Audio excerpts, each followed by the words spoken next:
Si beaucoup parmi les ressortissants de pays sahéliens en veulent à la Côte d'Ivoire, c'est essentiellement en raison de l'excellente coopération qui forge les rapports entre Abidjan et Paris. Entre le multilatéralisme et l'hostilité que nourrissent les pays de l'AES, notamment à l'égard de la France, quelle est la meilleure option pour la Côte d'Ivoire? Faut-il poursuivre dans la dynamique de renforcement des liens bilatéraux avec Paris ou basculer sous la férule de la domination russe, comme souhaitent le voir certains dans les pays limitrophes? Devoir de vérité pose aujourd'hui le débat pour comprendre ce que veulent eux-mêmes les Ivoiriens. Autre sujet au menu de cette émission, les accusations incessantes du capitaine Traoré au Burkina Faso contre la Côte d'Ivoire, qu'il indexe comme étant à l'origine de complots de déstabilisation contre son régime. La junte burkinabé et le reste de l'AES sont-ils dans la provocation? J'ai le plaisir d'avoir sur ce plateau comme consultant Jean-Marc Kwame, expert en politique publique, Jean-Richard Nguessan, journaliste et analyste politique, ainsi que Alafé Wakili, patron du groupe L'Intelligent d'Abidjan. Et nous aurons également en duplex depuis Libreville au Gabon le confrère Raoul Christophe Bia, qui nous rejoindra donc dans le cadre de cette émission. Merci à vous d'être là. Merci. Merci. Bonjour Raymond. Raoul Christophe Bia, vous nous entendez? Bonjour, une fois de plus, Raymond a dit, merci de l'invitation. Merci à tout le monde. Alors tout d'abord, on va donc suivre ce micro-trottoir pour savoir ce que pensent les Ivoiriens du maintien des relations entre leur pays et la France. Nous avons des gouvernants, des hommes politiques qui dirigent ce pays, qui sont aussi capables de donner leur avis par rapport à la coopération que les deux pays ont, s'ils se sentent bien. En tout cas, nous, les personnes ordinaires, nous pensons qu'il faut arrêter avec la France. Et cet arrêt que je souhaite, ce n'est pas un arrêt avec une croix rouge, mais il faut revoir les accords. Sinon, c'est la même colonisation qui continue et qui ne dit pas son nom. La collaboration France-Côte d'Ivoire peut continuer si la collaboration est gagnante des deux côtés. Puisque je pense que nos gouvernants sont assez... ont les arguments vraiment pour pouvoir défendre nos intérêts. Donc je pense qu'ils sauront trouver les moyens vraiment pour nous défendre et puis vraiment continuer à collaborer avec la France sans problème. Oui, la Côte d'Ivoire en particulier doit continuer sa collaboration avec la France. Parce qu'aujourd'hui, tous les pays du monde sont dans une dynamique de mondialisation et de globalisation. Aujourd'hui, lorsqu'on regarde un peu sur le l'échiquier international, aucun pays ne fait cavalier seul. Et pour nous, Ivoiriens, il est important que la France soit un allié de taille. Au regard de nos relations depuis la période de l'indépendance jusqu'à aujourd'hui, le contact est déjà là, le lien est créé. Voilà, même s'il est brutal et il est un peu douloureux, on ne peut pas s'en passer. Donc aujourd'hui, je considère que le partenariat il est indispensable. Voyez, il est indispensable. Jusqu'à présent, c'est la France qui gouverne la Côte d'Ivoire. Si la Côte d'Ivoire veut quitter derrière la France, moi je trouve que ça ne va pas marcher. Ça va envoyer encore une autre guerre. Moi, je préfère qu'on reste avec eux. La France impose à la Côte d'Ivoire ce qu'ils veulent. Donc on est obligé de marcher avec eux pour le moment. Si on tient compte à nos enfants qui viennent maintenant là, on doit aller à la France. Si on quitte là-bas, ça ne va pas marcher. Retour donc sur ce plateau. Alafé Wakili, je commence avec vous un peu comme d'habitude. Visiblement, le sentiment anti-français n'est pas très ancré en Côte d'Ivoire, même si après ce qu'on vient d'écouter, les avis semblent très mitigés. Certains estiment que sans la France, qu'il nous faut la France absolument pour évoluer dans un sens de domination néocoloniale. D'autres, par contre, c'est plutôt un partenariat fructueux que nous entretenons donc avec l'ex-colonisateur. Justement, quel est l'intérêt de la politique d'ouverture multilatérale que développe la Côte d'Ivoire aujourd'hui, non seulement vis-à-vis de la France, mais également d'autres partenaires bilatéraux? Oui, l'intérêt justement, c'est de donner plus d'opportunités à notre pays, plus de chances et de se développer. C'est ainsi que récemment, le vice-président de la République était en Chine. Avant cela, le président de la République était en Corée. La Côte d'Ivoire tourne. Aujourd'hui, la Chine est un partenaire important de notre pays. Donc il n'y a pas que la France. Bien entendu, il y a des liens. La colonisation a créé des liens. Il y a la langue, il y a l'histoire, il y a un système qui est resté au niveau de l'administration, au niveau de l'école, au niveau de l'organisation du pays, comme malgré ce qu'ils ont appelé une direct rule dans les pays anglophones, beaucoup de choses sont restées, les robes, les perruques, les chapeaux, la manière de s'habiller pour administrer la justice. Il y avait une sorte d'administration indirecte, mais la langue a su rester, elle est restée directe, la langue. Et beaucoup d'autres choses sont restées, voilà, le système s'est maintenu. Voilà, c'est maintenu, c'était indirect, mais quand même présent. Donc, il y a ces liens. Et puis, dernier élément, le président vient de rentrer de Paris à la francophonie. Il était au sommet de la francophonie. On peut s'en plaindre, mais n'oublions pas qu'il était en Corée. Donc, il y a cette relation qu'on a avec tout le monde, il y a cette ouverture. Ça ne plaît pas à certains qui veulent cette rupture avec la France, mais il faut noter qu'il y a eu dans l'histoire de la Côte d'Ivoire avec différents présidents des hauts et des bas. Et ça n'a pas été toujours un long fleuve tranquille, les relations entre la Côte d'Ivoire à travers les dirigeants passés et la France.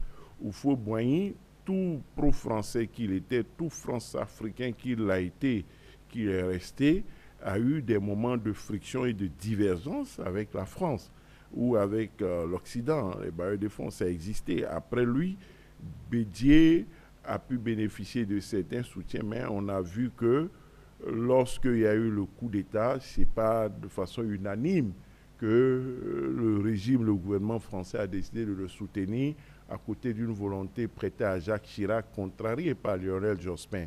Lorsque le président Gbagbo est venu, on a vu ses hauts et ses bas entre la cohabitation, et puis on a vu au plus fort de la crise, on a vu, je témoigne non plus, les amours déçus, les amitiés déçues, et on a vu au plus fort de la crise un exode de Français. Je ne sais pas s'il y a eu beaucoup de cas comme ça en Afrique. Je ne sais pas si même aujourd'hui, dans les sentiments, le présumé sentiment anti-français, si des Français quittent en masse le Mali, le Niger, le Burkina Faso pour retourner en France, mais il y a eu ce cas-là en Côte d'Ivoire, en pleine tension en 2004. En 2004, lors des événements de novembre 2004. Il n'y a rien de nouveau en réalité. Les gens ont tendance à faire croire que ce qui se passe est totalement inédit. Il y a un sentiment anti-français fort. Non, il y a eu des désaccords avec la France au fil des ans. Et le premier anti-français, si tel était le cas, les premiers, c'était d'abord Sékou Touré, ensuite Lumumba, bon, pas anti-français, mais anti-occidental belge. Après, il y a eu Sankara, il y a eu des choses. Donc, les gens aujourd'hui ne créent rien de nouveau. Ils sont souverainistes, ils sont révolutionnaires, mais ils ont un héritage, ils ont des héritiers dans la ligne desquels ils se mettent. Et il est important qu'on rappelle cela en disant qu'on ne fait pas face à un phénomène totalement inédit, mais on peut avoir l'impression qu'il a pris de l'ampleur par rapport aux moyens de communication, aux réseaux sociaux. Ce que je voulais dire en disant que la Côte d'Ivoire reste elle-même, essaie de tirer son épingle du jeu et diversifier sans se mettre totalement à dos les autres pays, les autres puissances. Alors c'est du déjà vu, comme vous le dites. Raoul Christophe Bia, vous êtes là? Là, je vous écoute. Très bien. Alors, depuis l'Afrique centrale, quel est votre regard sur la politique que mène la Côte d'Ivoire justement en termes de relations internationales? La Côte d'Ivoire qui tente à se situer donc un peu à équidistance des différents blocs, qui s'ouvre au monde, qui a de très bonnes relations et avec la Russie et avec la Chine et également avec la France, sans verser dans le populisme. En tant que journaliste et analyste politique également, quel est le regard que vous portez justement depuis votre région où vous êtes sur la stratégie ivoirienne? Non, déjà, il faut remarquer qu'il y a des relations historiques entre la Côte d'Ivoire et la France qui ne peuvent pas aujourd'hui faire l'objet je veux dire quoi, on ne peut pas les prendre à la légère. Ces relations qui datent depuis les indépendances avec le président Houphouët-Boigny et tout ce qui ont suivi après jusqu'à Ouattara aujourd'hui. Donc il y a ces relations bilatérales historiques. On sait ce que la France, la Côte d'Ivoire est pour la France en Afrique de l'Ouest. Donc il y a ça. Tous les présidents qui viennent doivent toujours prendre en compte l'histoire. Parce que le monde ne peut pas venir comme ça et faire comme s'il n'y avait rien avant. Vous savez, chez nous au Cameroun, il y a un concept très populaire où on dit il y avait quoi avant. Il faut toujours se poser la question de savoir il y avait quoi avant. Avant, il y avait cette relation, cette amitié franco-ivoirienne très poussée. Aujourd'hui, on peut comprendre que certains pensent que la Côte d'Ivoire exagère dans sa relation amicale avec la France, mais elle est libre. Elle est libre, la Côte d'Ivoire, d'accentuer la relation franco-ivoirienne. Elle est libre de ne pas faire la même chose de façon ostentatoire avec peut-être la Russie, avec la Chine. Chaque pays est aujourd'hui, selon la définition du Conseil des Nations, est libre de pratiquer les relations bilatérales qu'elle veut. On ne peut donc pas passer le temps à faire le procès des autres. Parce que, est-ce que vous-même, les Ivoiriens, vous plaignez de la présence française dans votre pays? Peut-être il y en a qui se plaignent. Mais il faut quand même d'abord respecter la souveraineté des États, même sur le plan diplomatique, en se disant les Ivoiriens, ils sont maîtres de leur pays, ils savent mieux que nous. Nous, vous savez, toute l'amitié et je veux dire la sympathie, même la fraternité qui nous lie, moi, mon pays, le Cameroun, à la Côte d'Ivoire, on se suit mutuellement, on suit les activités de part et d'autre. Donc nous, on ne peut pas donner des leçons de diplomatie avec qui est-ce que la Côte d'Ivoire doit traiter. Seulement, il faut aussi prendre en compte l'évolution des mentalités. Aujourd'hui, il y a les nouvelles forces qui émergent et aujourd'hui, tout le monde aspire à cette indépendance totale.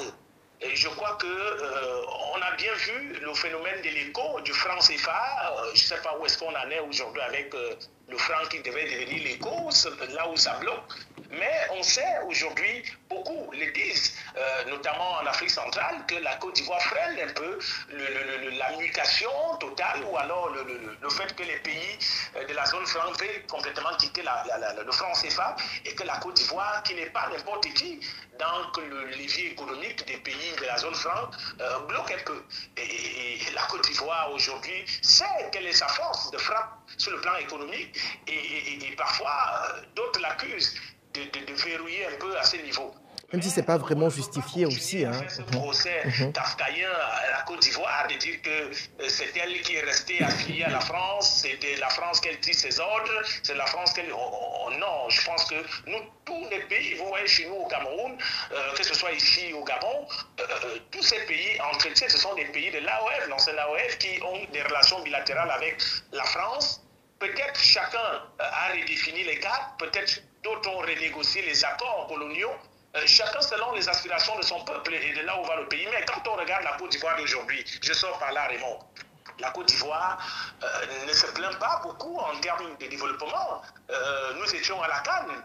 C'est vrai que beaucoup nous diront que ça, c'est des paillettes qu'on voit, mais au moins, il y a ces paillettes, ça intéresse. Ça permet quand même qu'on ne dise pas n'importe quoi sur la Côte d'Ivoire. Nous étions à la Cannes, on a vu le développement de la Côte d'Ivoire ces derniers temps. Comment ne pas penser que si la femme que vous avez ou l'ami que vous avez, je vais m'abstenir d'utiliser le terme femme, l'ami que vous avez est un bon ami qui vous apporte de bons conseils en termes de développement, en termes d'amélioration des conditions de vie de vos citoyens. Pourquoi vous n'allez pas continuer votre amitié avec lui sous le fallacieux prétexte que les autres veulent rompre l'amitié, notamment les voisins? Je pense que c'est un procès diplomatique à tort qu'on fait aux Ivoiriens. Ils savent mieux que nous ce qu'ils tirent avec la France. Et donc, tant que ça vous arrange, tant qu'il n'y a pas pour le moment une véritable discorde, les relations bilatérales entre la Côte d'Ivoire et la France peuvent se poursuivre. Et tout le monde peut constater quand même quelques évolutions et sur beaucoup de points. Très bien. Alors, Jean-Richard Nguessan, avant de donner la parole à Jean-Marc Kwame pour pousser l'analyse en termes de chiffres, puisque c'est notre monsieur chiffres et données sur ce plateau, en tant qu'expert en développement, ça, non, en politique publique, justement. Merci beaucoup. Alors, est-ce que la Côte d'Ivoire aujourd'hui est un peu trop disputé. Est-ce que finalement tout ce procès, comme on peut le dire, qu'on fait à la Côte d'Ivoire depuis l'extérieur, notamment de la part de nos voisins sahéliens, même d'autres pays africains, tout à l'heure on a entendu dans le confrère Raoul qui disait qu'en Afrique centrale, on estime que la Côte d'Ivoire, enfin certains estiment que la Côte d'Ivoire serait à l'origine donc du retard de la mise en œuvre de l'ECO, la monnaie communautaire et tout ça. Est-ce que ce n'est pas finalement parce que la Côte d'Ivoire est un peu trop disputée entre les deux blocs? Moi, je dirais tout simplement qu'aujourd'hui, quoi qu'on dise, la Côte d'Ivoire se porte très bien. Économiquement, c'est un pays qui rayonne. Même si surendetté aussi. Hein. Toutefois, la Côte d'Ivoire se porte. C'est relatif. Oui, mais bon. Ouais. En même temps, c'est quand même le un aspect à ne pas négliger. Le pays se porte très bien économiquement, diplomatiquement. Tantôt, on a parlé de la présence de notre chef d'État en Corée du Sud, en Russie, dans plusieurs pays, en France. La Côte d'Ivoire a le mérite de diversifier aujourd'hui ses partenaires. Vous savez, les rapports entre la Côte d'Ivoire et la France, il y a tellement de mythes qui entourent, depuis l'accession à l'indépendance de la Côte d'Ivoire en 1960 jusqu'à nos jours, il y a tellement de mythes, que ce soit sur nos rapports diplomatiques, économiques, militaires, qui entourent nos relations. Et beaucoup de choses ont été dites aux populations. Et les gens ont assimilé tellement de choses qu'aujourd'hui, il est tellement difficile, lorsqu'on écoutait à l'instant d'entrée de jeu le micro-trottoir, il est tellement difficile de digérer tout ce qui a été dit. Pour certaines personnes, c'est la France qui gouverne la Côte d'Ivoire.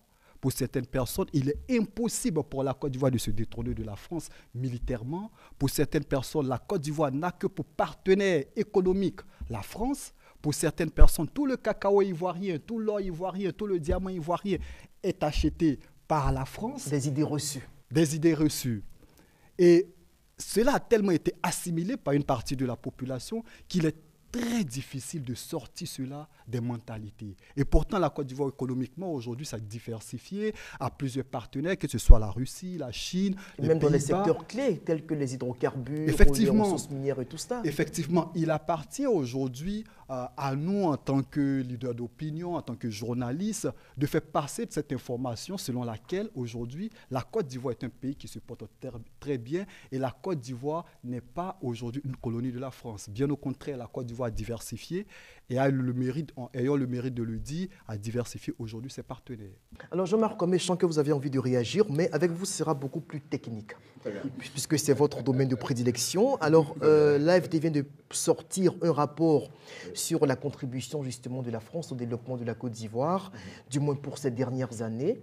Pour le PND 2021-2025, l'AFD a accordé donc un prêt de 750 milliards de francs CFA dans le cadre du 3e C2D pour le financement de divers projets dans les domaines de l'agriculture, de la résilience climatique, du développement rural, des infrastructures, même de l'éducation également.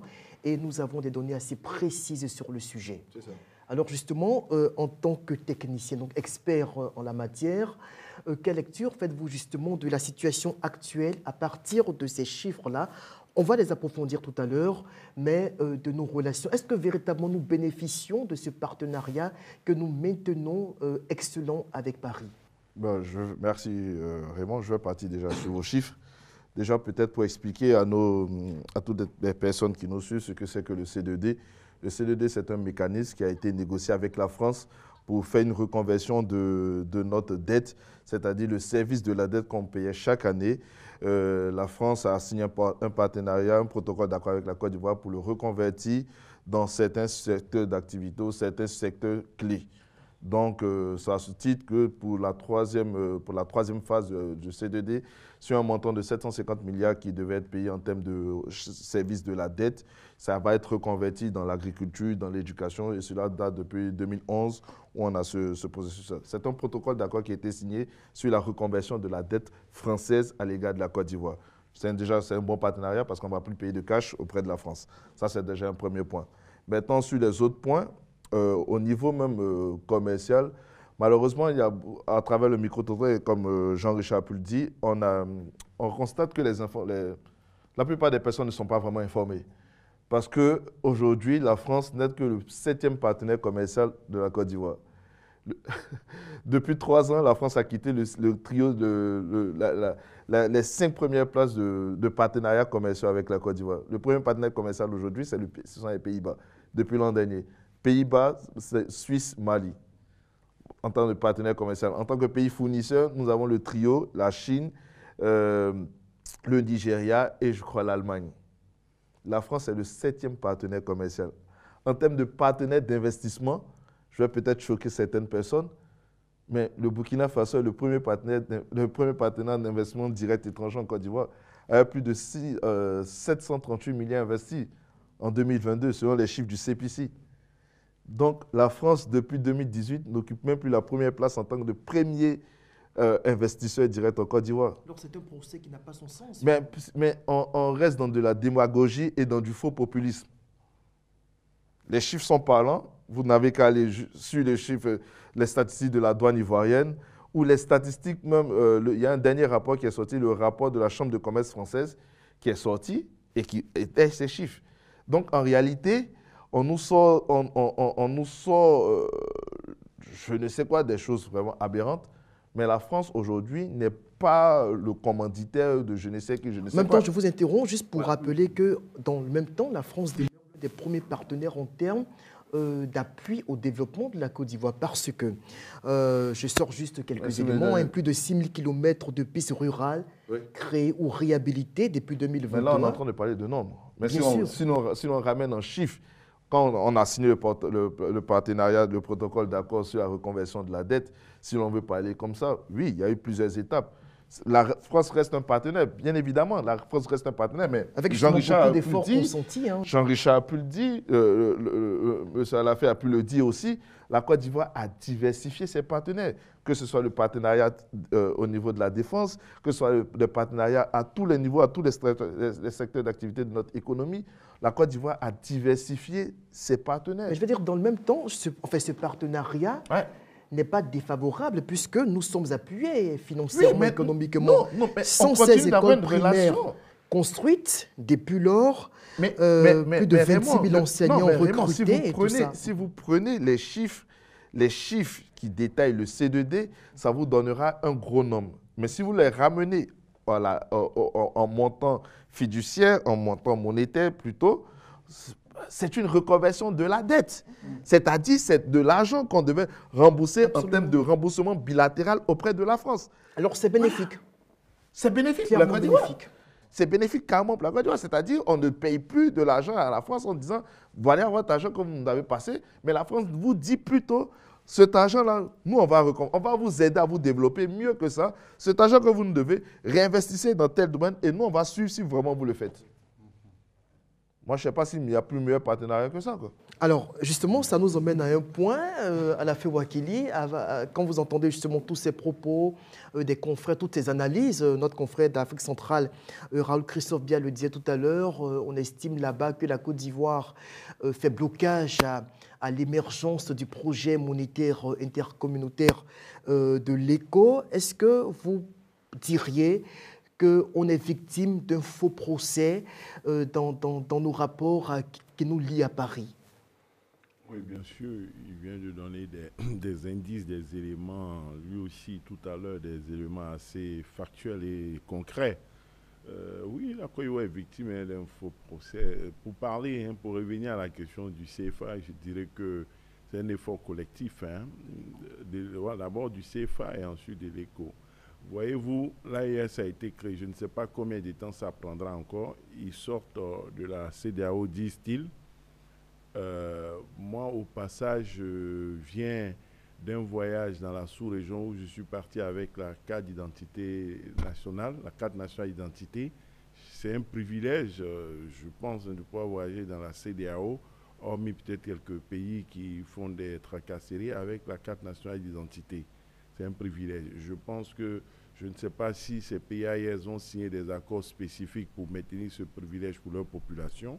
Ça, c'est un avantage CEDEAO, bon, qui peut encore exister au niveau de l'UEMOA. Ils en sont encore membres, ils n'ont pas encore eu leur monnaie. Donc, le CFA reste toujours valable pour eux, reste toujours légitime malgré leurs critiques. Ils se sont libérés, ils sont indépendants, ils sont souverains, ils sont souverainistes, ils sont autonomes. Mais on attend la date de leur sortie du CFA qui traîne, qui les bloque. Ils ne dépendent plus de la France. Ils ont chassé l'armée française. Ils ont chassé tout ce qui est symbole français. Mais pourquoi ils continuent de subir le CFA en attendant de changer leur langue, de faire du moré la langue nationale, de faire d'une langue au Niger, du russe, au Mali. Voilà. En attendant qu'ils fassent tout ça là, qui peut prendre 50 ans, plusieurs années, ils ont la possibilité de sortir du CFA. On attend ça vite. Voilà, on attend ça vite. Sourire Jean-Richard, mais parce que ce matin, je suis tombé sur une vidéo là, assez anecdotique dans laquelle ils sont en train de faire leur passeport. Tout à fait. Non, on attend. Maintenant, l'écho, ils sortent de la CEDEAO, donc ils ne sont pas dans l'écho. Donc vous voyez déjà, ça fait moins un pays d'écho. Donc on aura moins, ça devait être facile à régler. Le problème de l'écho, c'est les critères de convergence. Et puis, c'est la difficulté pour certains pays d'abandonner leur souveraineté. Et ils font aussi de faux procès. Voilà, de faux procès. Parce que quand on crée l'écho, ce n'est pas la France, les États-Unis qui vont décider. Ça veut dire qu'un aussi grand pays qu'on soit, qu'on est, le grand Nigeria qu'il soit, sa monnaie et leur sort là, dépendra du Bénin, du Togo, de la Côte d'Ivoire, du Libéria, du Ghana, et ils sont plus souverains au niveau monétaire. Mais ça dérange beaucoup de pays. Ils ne veulent pas. Et ce que le CFA a réussi là, c'est ce qu'ils doivent faire, mais qu'ils refusent de faire. Et les gens, pour masquer leur propre lenteur, ils ont beau jeu d'accuser la France d'une part et ensuite la Côte d'Ivoire. Mais bon, les vrais sachants savent de quoi ça retourne. Absolument. Juste avant de passer donc au second sujet, concernant donc les accusations contre la Côte d'Ivoire, ce matin, je suis tombé comme ça sur une vidéo assez anecdotique de petits enfants maliens à Bamako qui étaient en train, non même plus que ça, qui souhaitaient ou qui chantaient en russe le joyeux anniversaire à M. Poutine. Bon, c'est assez ahurissant, mais c'est quand même choquant. C'est-à-dire que il semble comme si... La Russie est un partenaire. Bon, mais imaginez-vous de voir des petits Ivoiriens en train de chanter rien que le joyeux anniversaire au président Macron. Ça va créer quelque chose, là. Ça va créer une onde de choc. Mais là, enfin, c'était juste en passant. Juste pour revenir aussi à une chose, la Côte d'Ivoire n'est pas surendettée. Et je pense que c'est peut-être un débat sur lequel on peut revenir. Très rapidement. Parce que la notion de surendettement au niveau du FMI, c'est quand vous arrivez à un niveau où vous avez tellement augmenté vos impôts locaux, de sorte à ce que vous ne pouvez même plus, aucun actif, aucun participant économique ne peut payer ces impôts-là et vous n'avez plus à payer quoi que ce soit. On n'est pas encore à ce stade. La Côte d'Ivoire n'est pas surendettée. Très bien, merci pour les précisions. C'était l'œil du technicien. Alors, Raoul Christophe Bia, vous êtes là ? Très bien. Certainement que vous suivez avec nous les accusations récurrentes de la part de la junte burkinabé contre la Côte d'Ivoire. Nous sommes donc au second sujet de notre émission qu'on va développer très rapidement. Alors, récemment, encore le capitaine Traoré ou encore le porte-parole du gouvernement burkinabé, le ministre de la Sécurité, est sorti pour indexer la Côte d'Ivoire comme étant une fois de plus à l'origine d'une tentative de déstabilisation du Burkina Faso. Alors que Serge Daniel, donc le correspondant de France 24 à Bamako, ou dans la région, rappelait qu'il y a cela quelques semaines, Abidjan avait fait échec à un complot qui aurait été orchestré depuis le Burkina Faso. On est donc avec la junte burkinabé pour déstabiliser la Côte d'Ivoire. Est-ce que la récurrence des accusations du leader burkinabé contre la Côte d'Ivoire, ce n'est pas un peu l'histoire du voleur qui crie au voleur? Je crois que, Raymond, toutes ces thématiques qui tournent autour des relations, parce que c'est de ça qu'il s'agit aujourd'hui, entre la Côte d'Ivoire et le Burkina Faso mérite quand même qu'on aille plus dans le sens de l'apaisement, parce que même les autorités ivoiriennes, à chaque fois qu'elles réagissent au sujet des propos d'Ibrahim Traoré, si vous avez vu vous-même, c'est toujours dans le sens de l'apaisement. Absolument, à la différence des autres de Ouagadougou. On est tous... Pardon? À la différence de Ouagadougou. Oh, c'est ce que je dis. vous avez quand même d'un côté des civils qui ont la maturité politique, qui ont du vécu dans la gestion des affaires diplomatiques, la gestion des affaires de la cité. Et vous avez de l'autre côté des militaires qui n'étaient pas préparés à hériter de telles responsabilités. Donc, il y a des moments où il faut comprendre que ça aussi, ça dénote d'un manque de maturité, je ne vais même pas dire politique, ce ne sont pas des hommes politiques, de la gestion de la chose publique. Vous savez, nous, par exemple, qui avons parfois la malchance d'arborer la casquette d'homme public, il y a parfois des choses qu'on dit sur nous et on ne réagit pas sur nous. Vous lisez des choses sur vous et puis vous rigolez, vous passez.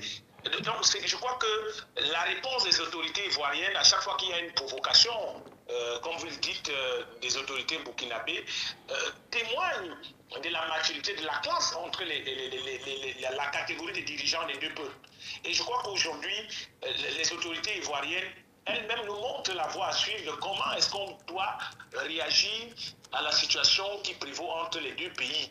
Parce que les accusations vont se multiplier, les provocations vont se multiplier.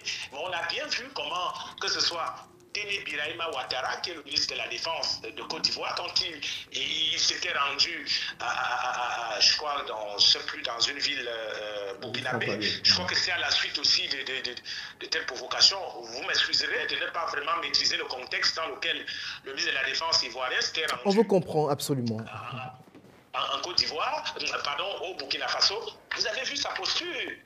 Vous avez vu lorsque le porte-parole du gouvernement ivoirien avait réagi, vous avez vu la posture. Ça démontre d'un côté la maturité politique, la capacité à encaisser et comprendre qu'on a affaire à des gamins, on a affaire à des enfants qui doivent apprendre, à garder le calme, qui doivent apprendre à analyser, à ne pas dire tout ce qui leur passe par la tête.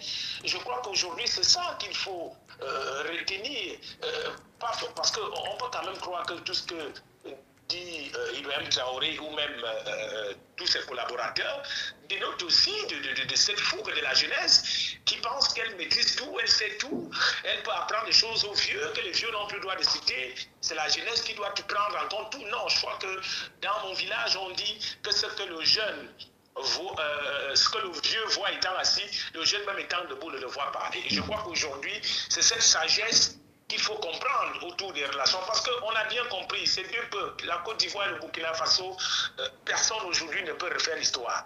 C'est des peuples qui se connaissent, c'est des peuples qui vivent ensemble. C'est vous qui avez coutume de me dire qu'il y a 2 millions de Burkinabés en Côte d'Ivoire. Comment vous allez faire 4 millions, traiter 4 le millions. conflit ivoiro-burkinabé avec les organes, comme on dit au Cameroun? Je crois qu'il faut avoir la maturité politique, la maturité diplomatique, pour ne pas réagir à toutes à tous les commentaires.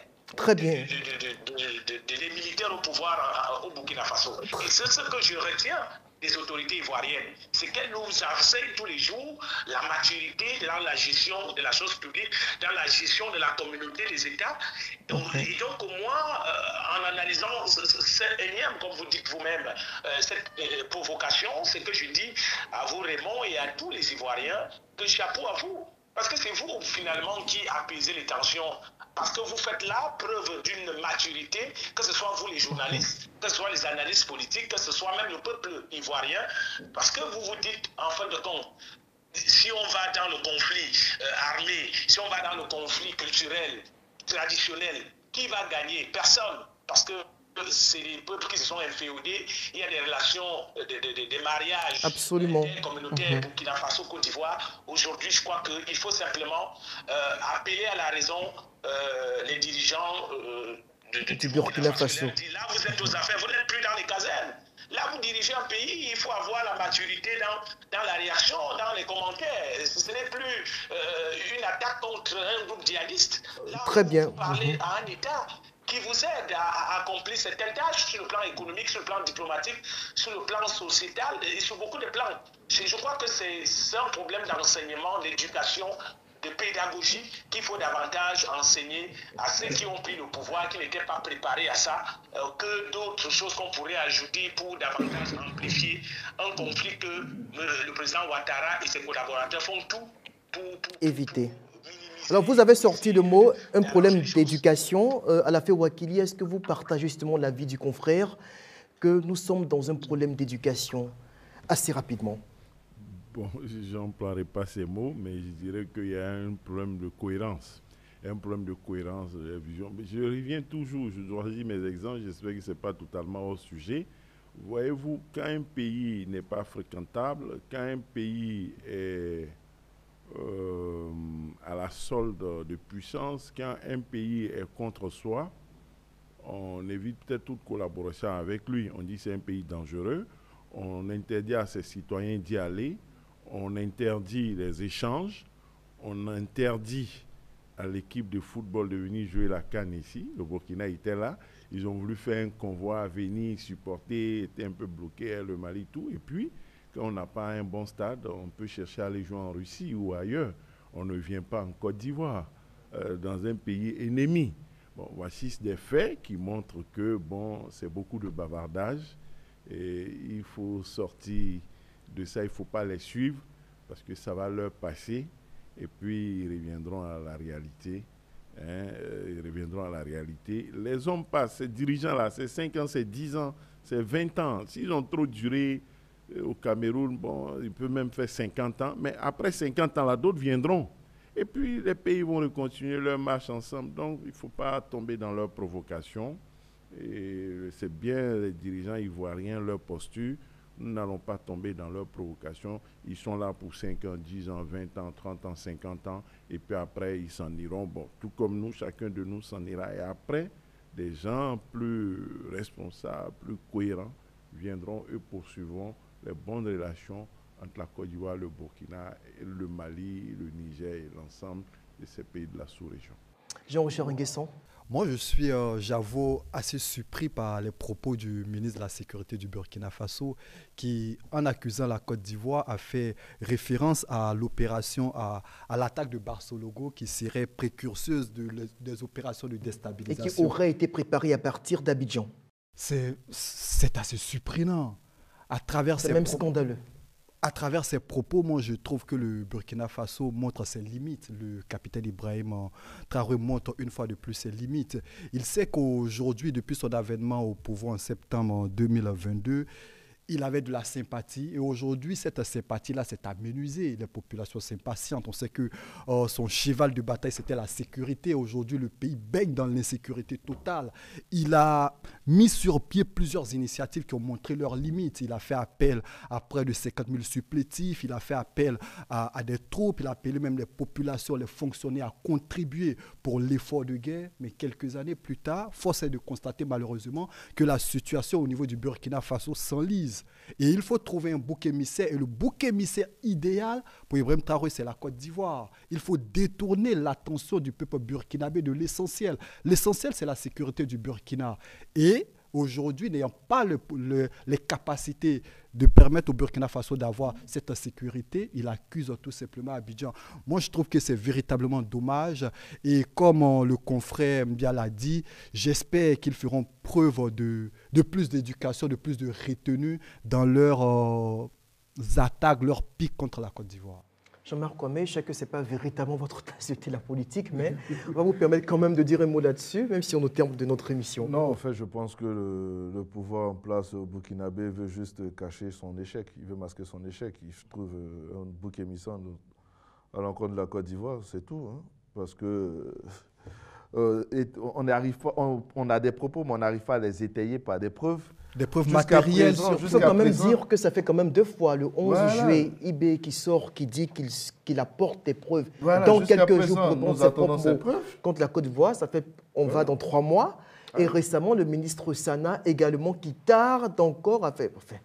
Mon Dieu, à quand ces fameuses preuves contre la Côte d'Ivoire? Moi, sur ce dossier, je veux juste saluer la réaction du gouvernement ivoirien qui fait fi de tout ce que le gouvernement burkinabé dit et le gouvernement de transition dit, mais surtout saluer l'attitude d'hospitalité qu'il y a actuellement, parce que pour tous ces déplacés qui sont sur toute la bande au nord et qui ont trouvé gîte et couvert en Côte d'Ivoire, si nous étions si mauvais, on aurait pu fermer nos frontières et puis ils allaient se débrouiller.